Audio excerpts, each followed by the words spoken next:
নমস্কার, কেমন আছেন সবাই? ওয়েলকাম টু কলকাতার আনাচে কানাচে সিরিজে। আজ একটু অন্যরকম ব্লগ।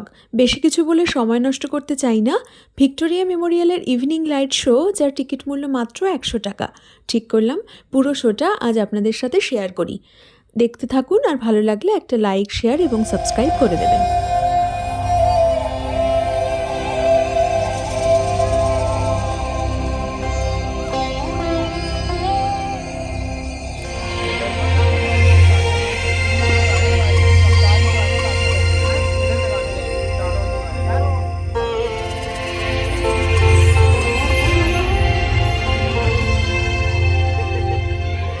पहले खाते थे दाल चावल, अब डिमसम है इन। हाथी की होती थी शानदार सवारी, अब फ्लाईओवर की है बारी। कुछ बदलता हुआ, कुछ पहले सा है कलकत्ते का सीन। इस डोम की ऊंचाई से ये सारे नजारे देखती हूँ मैं। कितने किस्से कहानियां हूँ मैं समेटे हुए। तो शुरू करें, 1 2 3।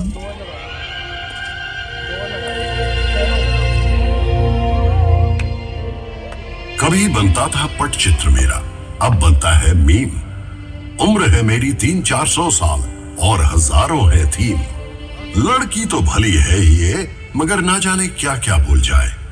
तभी खुद आ गया मैं बनाने एक बेहतरीन टीम।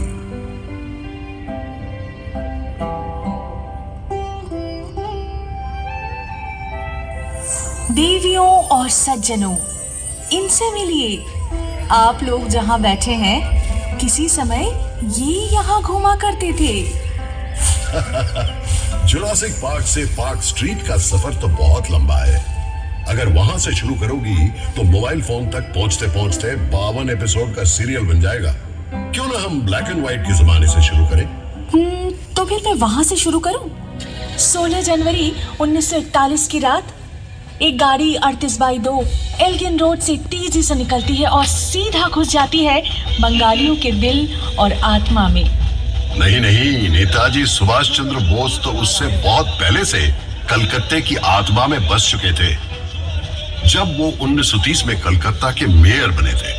यही नहीं, बतौर कांग्रेस प्रेसिडेंट वे पूरे भारत के दिल और दिमाग में बसते थे। और ब्रिटिश सरकार की आंखों में धूल झोंक कर 3-4 बार भेस बदल कर बचना, ये तो पूरा थ्रिलर है। नेताजी के बाद ऐसा अमर सुपर हीरो कलकत्ते को फिर कभी नहीं मिला।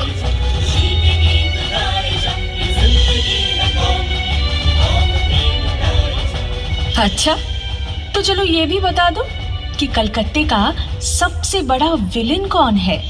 इस पर तो मैं एक ऐसे विलेन का नाम लूंगा जिसका कोई नाम ही नहीं।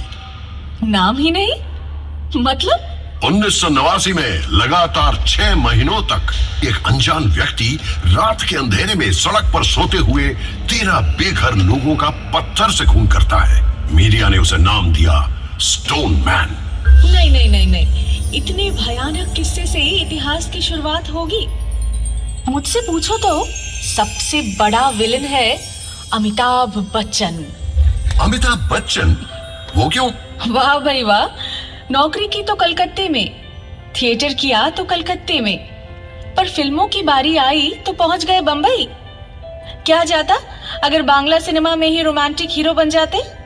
इस लॉजिक से तो क्लिफ रिचर्ड का बचपन भी यही गुजरा है, कलकत्ता में। अरे मतलब हावड़ा में। एक ही बात है, वो भी यही रहते तो शायद सुमन चटर्जी की जगह खुद ही जीवनमुखी गाने लगते, है ना? और पेले, वो भी तो कलकत्ता आए थे। और लियोनेल मेसी, वो भी तो।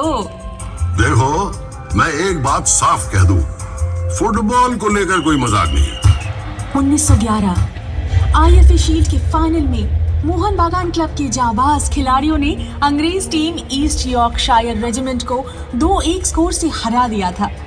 जरा सोचो तो, अंग्रेजों के राज में पराधीन देश अंग्रेज टीम को ही हरा देता है। कलकत्ते के इतिहास में जगमगा रहा है ये दिन। वाकई, पर उसी साल ही तो भारत की राजधानी कलकत्ता से बदलकर दिल्ली कर दिया गया था। उससे पहले 139 सालों तक मैं ही तो राजधानी था। ब्रिटिश भारत का मोस्ट इंपॉर्टेंट शहर। ओहो, तो इसमें दुखी होने की क्या बात है? उन दिनों कलकत्ते में स्वाधीनता आंदोलन की एक ऐसी लहर थी जो अंग्रेजों से संभाले नहीं समझ रही थी। तभी उन्होंने 1905 में तय किया कि बंगाल को 2 भागों में बांट दिया जाए। लॉर्ड कर्जन ने एक चिट्ठी में लिखा था, कलकत्ता षड्यंत्र का एक महाकेंद्र बन गया है, इसे इस सिंहासन से हटाना ही पड़ेगा। अरे याद नहीं, सुरेंद्रनाथ बैनर्जी के नेतृत्व में राष्ट्रवादी इंडियन एसोसिएशन यहीं पर तो बनी थी। फिर यहीं गठित हुई ऑल इंडिया नेशनल कॉन्फ्रेंस, जिससे आगे चलकर कांग्रेस का जन्म हुआ। तभी तो अंग्रेज सुरेंद्रनाथ को सरेंडर नॉट बुलाते थे, और इसी पुरजोर विरोध के चलते ही तो अंग्रेज बंगाल के टुकड़े करने में असफल रहे। हाँ, तभी तो 6 साल बाद गुस्से में आकर राजधानी को ही बदल डाला। पता है इससे क्या साबित होता है? कि तुम एक बहुत ही प्रभावशाली शहर हो, अन्याय के खिलाफ आवाज उठाने वाला शहर। हाँ, जिसे एक दिन मजाकी तौर पर जुलूस नगरी के नाम से पुकारा जाएगा, या फिर बीमार नगरी। अरे जाने दो, तुम्हें तो लोग सिटी ऑफ जॉय के नाम से भी पुकारते हैं। और ये भी तो सच है कि ब्रिटिश काल में तुम ब्रिटिश साम्राज्य के दूसरे खास शहर के रूप में जाने जाते थे। मतलब लंदन के बाद तुम्हारा इनाम आता था। अरे वो तो बस पैसों के लिए, सिर्फ कर संग्रह और झूठ विक्रय से ही अंग्रेज करोड़ों रुपए कमा लेते थे। क्या मुसीबत है? अगर कलकत्ते की निंदा करूं तो तुम चिढ़ जाते हो, और तारीफ करूं तो खुद ही निंदा करने लगते हो। मतलब बस बहस करनी है ना? बहस करना तो मेरे खून में है। जानते हो भारत में पहला सेंसरशिप कानून क्यों बनाया गया था? क्यों? 1872 में जब गिरीश घोष ने इसी शहर में नेशनल थिएटर का गठन किया था, उनका पहला नाटक था दीनबंधु मित्रा का नील दर्पण। अच्छा। 3 साल बाद ये नाटक पूरे भारत में टूर कर रहा था। उसी दौरान एक दिन लखनऊ में यह नाटक चल रहा था, तो जिस सीन में भारतीय किसान आकर अत्याचारी नीलकर साहब को मारता है, उसे देखकर दर्शकों के बीच बैठे हुए ब्रिटिश सेना ने स्टेज पर चढ़कर सब तोड़ फोड़ करनी शुरू कर दी। क्या बात करते हो? अगले ही साल जब प्रिंस ऑफ वेल्स ने कलकत्ता का दौरा किया, तो समूह ने तुरंत उनके स्वागत समारोह को लेकर एक व्यंग्य नाटक का मंचन किया। क्या बात। उसके बाद अत्याचारी पुलिस कमिश्नर को लेकर भी एक और नाटक। फिर क्या था, तुरंत लागू हुआ ड्रामेटिक परफॉर्मेंस एक्ट, सेंसर की तलवार। जिसमें सेंस ज्यादा हो उसके पीछे सेंसर तो पड़ेगा ही। वहीं दूसरी तरफ जेम्स हिकी को देखो। 1870 में जब उन्होंने यहाँ से भारत का पहला समाचार पत्र द बंगाल गैजेट प्रकाशित किया, तब वे लेडी हेस्टिंग्स की गतिविधियों की आलोचना भरे लेख छापने से भी नहीं चुके। वाह। ठीक उसी तरह जैसे तुम्हारे आजकल की लिटिल मैगजीन सिस्टम का दोषारोपण करती रहती है। पूरा दिन विरोध, गुस्सा, अथॉरिटी पर व्यंग, यही सब यहाँ के लोगों के पेट में उबलता रहता है। तभी तो कलकत्ता वालों का लिवर जो है ना, इतना कमजोर है। अजी, ना तो हमारे लिवर में कुछ खराबी है और ना ही हमारे कैंटिलीवर में। हावड़ा ब्रिज एक कैंटिलीवर ब्रिज है ना?